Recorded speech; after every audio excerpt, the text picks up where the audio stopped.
Hey everybody. Today we're going to be drinking some of my favorite teas, which is a Zhuan. Zhuan is a fu brick, and it's from Hunan province. The major kind of like, it's considered Hei Cha, but Zhuan is really kind of its own thing. Zhuan is special because it has golden flowers in it, or in Chinese they say An Hua.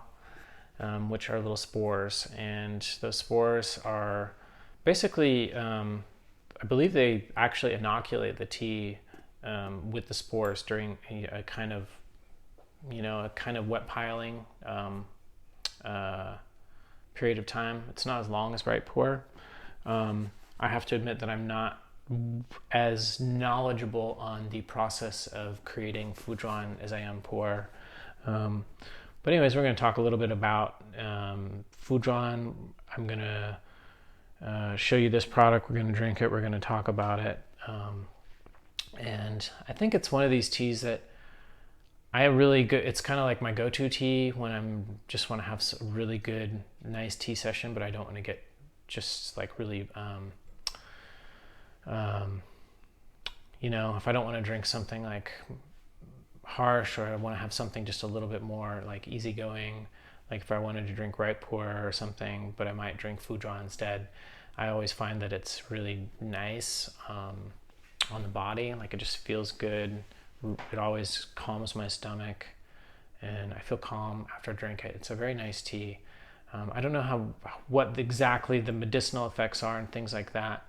But you can read a little bit about it on the site, and we'll talk a little bit about it here. You can come up with some of your own decisions. The main thing I think is just try some of these teas if you're interested, and pay attention to how they taste and how they affect like the body. So here's the packaging for this one. This is the 2015 Bai Sha Xi 5375 blue mark, and that says Liang there, blue mark. It's 800 gram brick. This is empty because I just drank most of it and gave a lot of it away. What's really cool is it comes with this booklet here, and it talks a little bit about it. I'm going to read a little bit from it. There's some English in here. I'm not going to read that part. It's interesting because here they talk about, they show a picture of Lingzhi or reishi Ganoderma, and it's like a little poem. It says, "Golden flower of Fu tea can only find its life miracle on the 1,000-year glossy Ganoderma, or Lingzhi, as they call it in Chinese, or reishi, I think is the Japanese word, the more commonly used word in the U.S. here." I don't know, but it seems like they're saying that perhaps the golden spores either exist on reishi or are somehow come from reishi or Lingzhi originally, and that they're inoculated into the tea during the processing. Now again, I'm not 100% sure about that. Here they talk about what is golden flower, and again, this booklet comes with the brick. It's really cool little booklet, and there's some English here, although it's a little bit Chinglishy. It's not bad, actually. What is the gold flower? Gold flower's scientific name is Coronoid eurotialis, which is the golden zymophyte on the tea leaves that can be seen by naked eyes. And again, they're talking about here, you can see on there,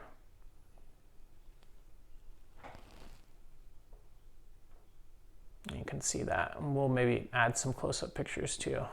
Those are the golden flowers, and they're layered into the tea. Can be seen by the naked eyes. Coronoid eurotialis is the dark tea specific probiotic species and the unique Class B confidential protection species in the tea industry in China. I think that's probably translated in a way that makes it very confusing, so I'm not sure what they're saying there. Its component is the spore of probiotic species. On one hand, it absorbs the efficient component of the tea. On the other hand, it produces a series of various small molecular compounds beneficial to human health. So that's the claim. It doesn't say what the benefits are. But anyways, going to talk a little bit about the tea here. So this is by the Bai Sha Xi factory. Bai Sha Xi is the, I would say, the #1 producer and the oldest producer of tea in Hunan, at least for Fu tea and Tianjin, Qian Liang tea, these Hunan Hei Chas, Bai Sha Xi, which that's their symbol right there. Let's see, what else? Bai Sha Xi was established in 1939 to produce Hei Cha bricks. Then in 1953, they produced the first Fu brick with golden flowers. The blue mark, Liang 5375, which is this tea, commemorates the years 1953 and the 75th anniversary of the Bai Sha Xi Tea Factory. This 800-gram brick is composed entirely of spring harvest material from an An Hua County area, mountainous tea gardens. The tea was fermented using Bai Sha Xi's proprietary process, then pressed into bricks where the golden flowers flourish in the intersection of the brick where the conditions are just right to support them. After a few days, the golden flowers have thrived. The bricks were gradually dried using a temperature of 37 Celsius, which preserves and gradually halts the spread of the flowers without damaging them or the tea leaves. Anyway, so that's that. Let's get to it. A lot of information to digest, but those of you who aren't familiar with Fu tea, it's or Fu Zhuan or Fu brick. It's good to know a little bit about it, and I have also heard that the the golden flowers are actually inoculated, or they use, supposedly, I have heard that they might use wheat to actually keep like their stock of golden flowers alive, which they then inoculate to the tea. So I do always mention that if you have celiacs, like if you're truly worried about any kind of gluten, that might be good to avoid this tea. Although it seems very, very unlikely that if they're using it even if they were using wheat to inoculate, to grow the golden flowers, that would somehow translate to having gluten in the tea itself. But it's one of those teas where I couldn't absolutely guarantee that it's not gluten-free.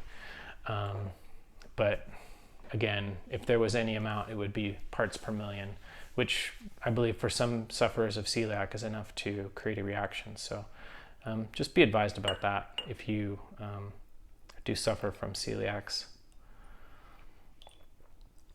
I'm just going to do a little wash here. I'm going to sip the wash a little bit just because and I'm using this is a teapot that I got quite a few years ago, a little side, in Chinese they call it Hengbahu, this is actually Nixing Tao or Qingzhou pottery from Guangxi. Sweet, very sweet. Sweet and a little bit of like hay and mushroom broth. It's interesting because this tea really does have kind of it has a sweet like mushroom taste. It doesn't have a funky, earthy mushroom taste. But let's keep going there. The other great thing about Fu tea, even though we're just starting, is it's typically really, really infusible, and it rivals Pu-erh in its ability to be steeped. Of course, it depends on the quality, and it depends on the grade of the leaf used. The other thing that you'll notice about a lot of Fu tea is that there's a lot of stems, and it looks like a really rough tea.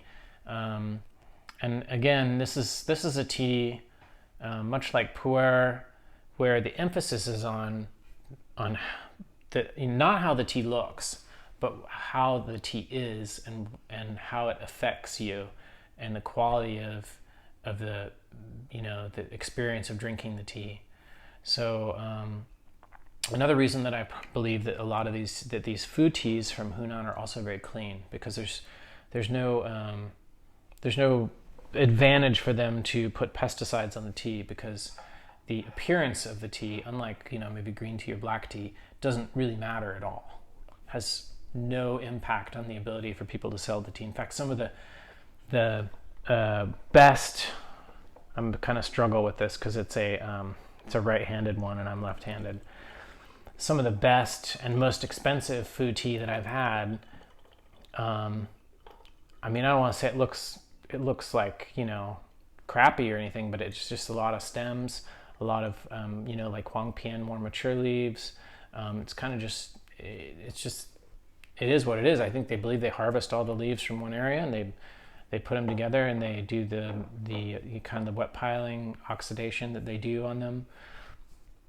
And I do believe that, in fact, that having the stems and some of the larger leaves in there creates a more balanced tea, and I think it also creates the correct environment, the correct, you know, kind of fuel as it were for the golden flowers to be able to get in there and spread through the tea, so that you have a good golden flower content, because that's really important as well. So, anyways, let's get to it.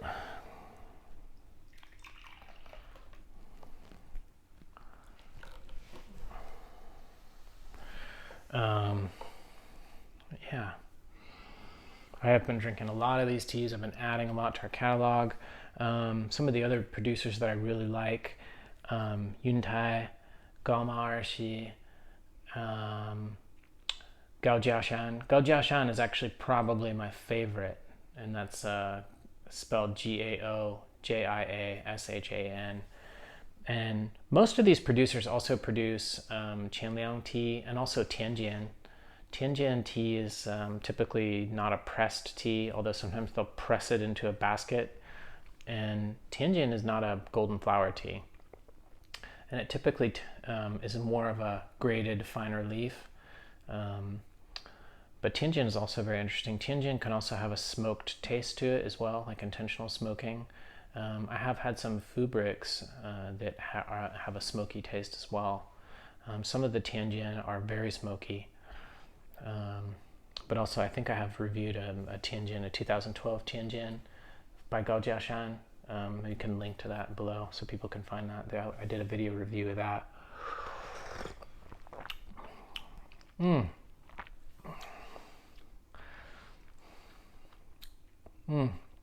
It's just so full-bodied. It's got sweetness. It's got I don't even want to say medicinal because that makes it sound like somehow it's gross, but it has a I think it's almost like a black tea meets oolong taste as well going on. Very sweet, very viscous. There is a little bit of earthiness to a little bit of a bite and astringent or vegetal kind of aspect to it, but it's very slight. It's very, very slight.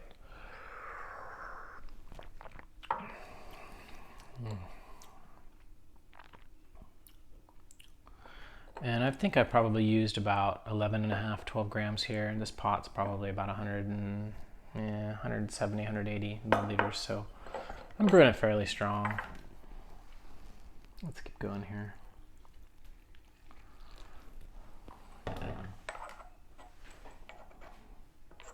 This pot, the lid is, that flares out over the top, and there's a lot of, especially because I'm brewing so much tea in here, there we go. Getting that lid on there can be a little bit tough. Drink a little bit of this and then use this here. I don't want to get... The other thing about this tea, I'm going to talk a little bit about how it affects you. I find that it tends to put me in a kind of more of a tranquil state. Like I feel it, but it's not like, like some sheng pu'er, raw pu'er, where you do feel kind of like really like, whoa, you know. This is really more, I think it's still equally noticeable, the chachi and the feeling of it, but it's not as like in your face.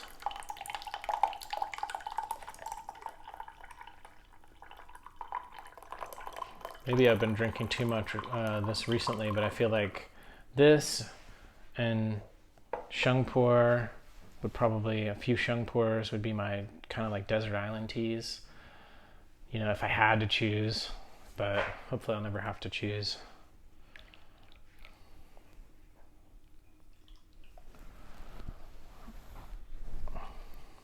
Let's go. Another steeping here. Yeah. Ah, I love that smell. Ah, it's so thick. It's almost like fruity. There's almost like a dried longan, like dragon's eye. They call it longan, longan or longyan in Chinese, but in English we often say longan.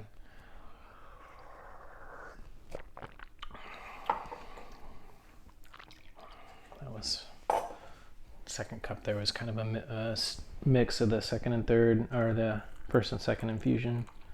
Let's get this loaded up. The other tea that I keep wanting to have on the show, but I drank it all. I still have some. I mean, we still offer it, but I don't have any around here. Is the 2007 Xiangyi, which is another Hunan producer, and it's the Hei Cha Zhuan. And the Hei Cha Zhuan and the Fu Zhuan is a little bit different. The Hei Cha Zhuan, or Hei Zhuan, in other words, black brick versus Fu brick, is the Hei Zhuan has no golden flowers, so it's a similar kind of material, and it ferments very well, like raw pu'er does, or even ripe and ages. And even without the golden flowers, it has a very full-bodied, very plum, dried fruit taste that's excellent. Hei Zhuan, interestingly enough, is less popular than Fu Zhuan, perhaps because it doesn't have as much, doesn't have the golden flowers, and a lot of people are looking for those.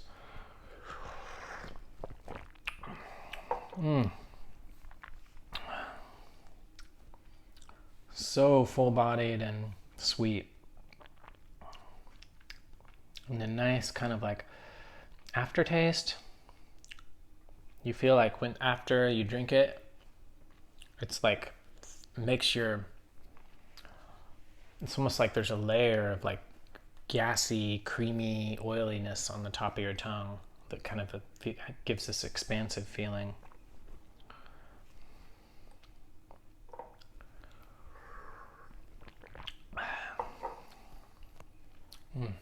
Very nice. Let's. What am I doing? Tea drunk.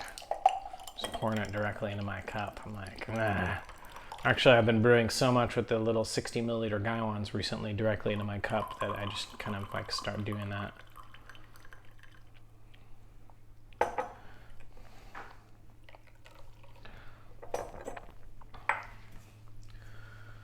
I think I'm actually going to reboil the water here because there was a little bit of, I was chit-chatting a little too much after the beginning of the video. Got a little piece of leaf here.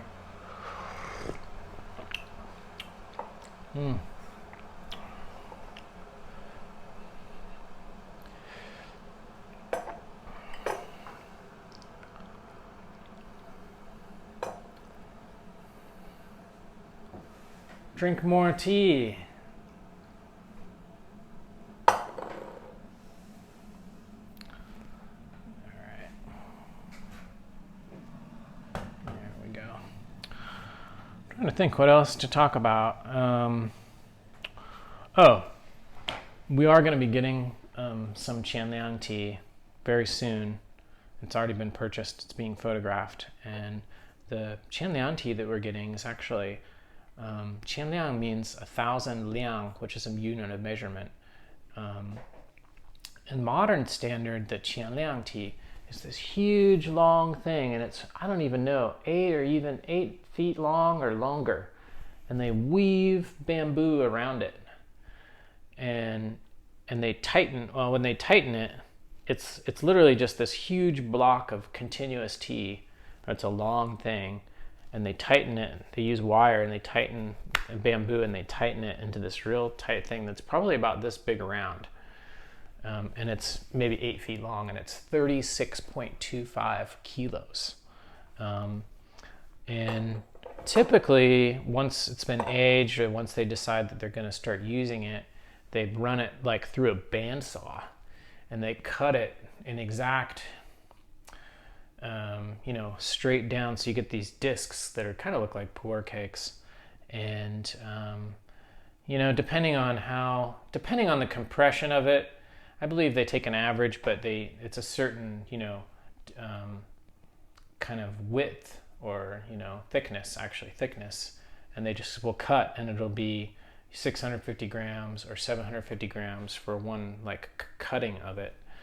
And we're going to be offering some of those from Bai Sha Xi, and I believe another one. I'm getting some samples of a 2007 one that's been aged, but that's also really good. And Qian Liang tea also has golden flowers. Qian Liang tea also has a Bai Liang tea. A Bai Liang is 3.625 kilos.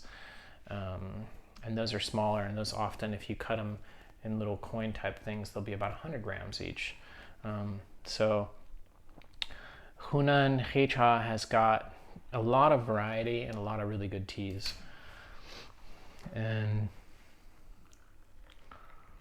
one of my customers was asking me if we were going to start a Hunan sourcing website, and I was like, I don't know, probably not. We really do like Hunan teas, but we're not going to have a separate website just for them. There's no need.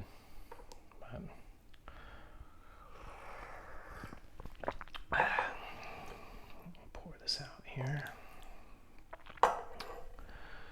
There's the strainer. The other interesting thing about this tea is I find that it's very warming, and I feel warm, and it tends to get me sweating a little bit more than a lot of teas. I would put it even more in the warming category than like a ripe pour. So this would be really good in like rainy day tea or a winter tea. I mean, you can drink it any time of year, but I think that this kind of tea, especially in terms of like how it comes out tasting even in colder weather or rainy weather, is really good. In this book here, they do recommend, I believe, another method of doing it, which is a little bit closer to what the Tibetan and Xinjiang people would do with these teas, and local people in Hunan as well, which is 8 grams of tea and 500 milliliters of water, and boil it. And that could be really good as well. You could also brew the tea Gong Fu style a few times, take it out, and then boil it in maybe a smaller amount of water, 250 milliliters or 300 milliliters, kind of like I recommend a ripe pour, which you can do, and it'll come out really creamy and sweet as well. So there's a lot of, it's a very versatile tea, and yeah, I really feel awkward using my right hand here. All right, let's get some more water in this. Not much else to say. I'll focus a little bit on the next couple of steepings and talk about what I'm tasting.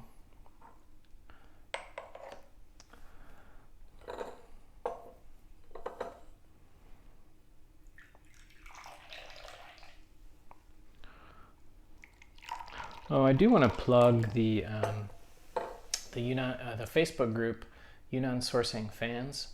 I know the word fan probably, it's not like, it's not like a Johnny Depp fan or a Nicki Minaj fan. It's just people who like Yunnan sourcing teas. So sometimes I wonder if that word fan is maybe scares some people away. But really what Yunnan Sourcing Fans group is, if you're on Facebook, is it's a way for people to kind of like talk about the teas that they get through Yunnan sourcing, or the tea wares, and talk about them, talk about brewing, ask for recommendations, share reviews, and that kind of thing. So it's a good group of people on there. So if you're at all interested, I would check it out. Yunnan Sourcing Fans on Facebook. If you're not a Facebooker, that's fine. In the future, we may create a separate kind of like discussion board or something like that that's not connected to Facebook. But for the time being, it's on Facebook. So check it out. We've got some nice group of people there.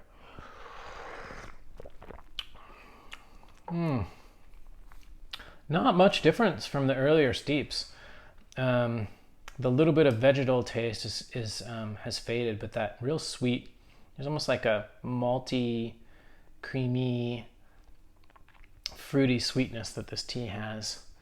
And that has really not changed at all through, I mean, we haven't done a ton of steeps, and we're probably not going to take the tea, you know, to the bitter end, as it were, or the not bitter end. But it's really stable output. When I pour this out here, I'm going to take a look at the leaves.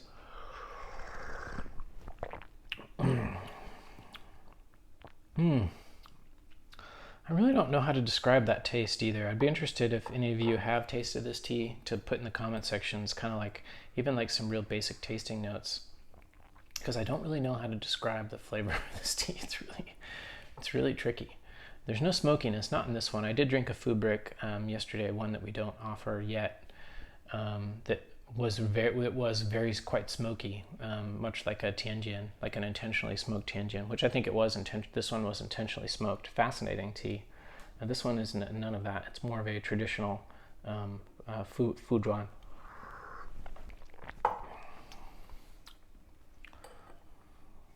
Dump this out here.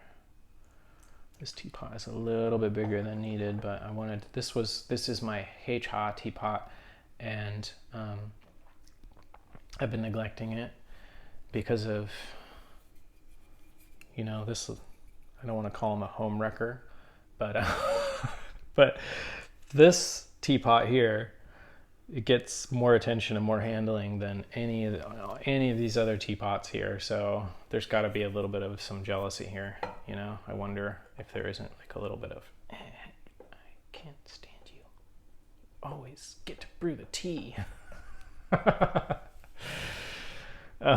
Anyways, but yeah, this teapot is actually doing a really good job, and I probably used it for off and on for like 2 or 3 years consistently for Hei Cha, so it's got a decent amount of you know, seasoning for Hei Cha in it. But every time I brew tea with it, like I'm brewing tea with this, and I'm thinking about this, you know what I mean? And I'm like, well, I wonder what it would taste like in the silver. Would it taste better? Would it taste stronger? What would it be like? I mean, I could do that. I could do a side by side, but then I got really tea drunk. It would definitely be a different experience with the silver, and I think that kind of comes back to using, you know, clay teapots and not just using silver exclusively. I mean, I think you can if you're a minimalist and you just want to have one teapot and you just want to be done with it and you just want to be like, I want the best possible. The silver's great. But if you're going to have clay teapots and you're going to have silver, that's great too, because you can switch back. I think it's going to be a more mellow, rounded, sweeter session with this. This would probably pop it out a little more, you know, like a little stronger, a little more heat, maybe a little bit of a stronger taste, a little more tea drunken effect. So it's kind of, you know, again, it's like knowing the tea, knowing the teapot, and just kind of making a decision. And, you know, in my opinion, it's not about what's the best possible session so much as it is, I mean, I think if you give attention to it and you do your best for, you know, when you make the tea, you should have a good session, you know, or at least you've done a good job. But in terms of the best teaware or the best, you know, I think that's kind of subjective too, because some people may well just prefer clay, and some people may prefer silver, and you might prefer one day and one the other day. So, you know, again, there's no, you know, it's kind of like food. You might have like some foods that are your favorite foods, but that doesn't mean you want to eat them every day, you know. Let's get another steep in here.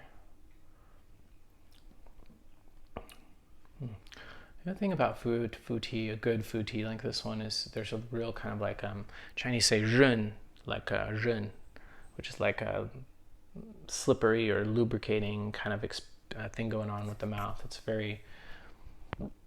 one of those teas that definitely doesn't dry, at least not for me. It's not a drying tea.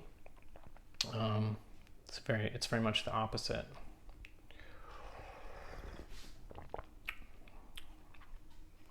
See, now we're getting a little bit of something I would consider to taste almost like a 10-year Guangdong aged, like a clean Guangdong aged sheng pu'er.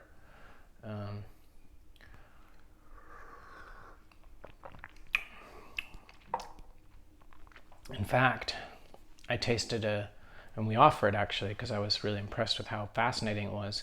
I came across a 2007, I think it's a 2007 Jin Tai Hao, JINTAIHAO, and that's 3 words, Jin Tai Hao Yiwu, which was a more wetter stored Yiwu tea from 2007.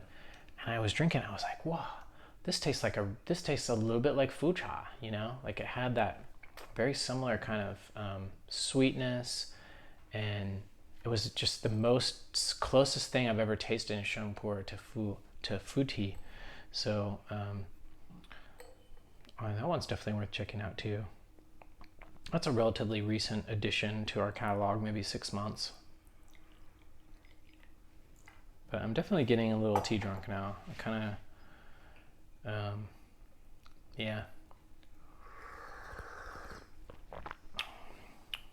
Let's sit here for a second. Well, you know, let's actually no, we'll wait on this steep, and then I'll dump out the leaves. We can maybe look at those. Put them in here.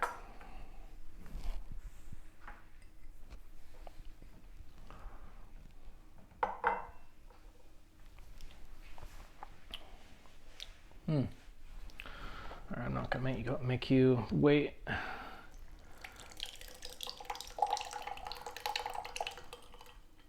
Yeah, I could have steeped this one longer, but I really don't have much else to say.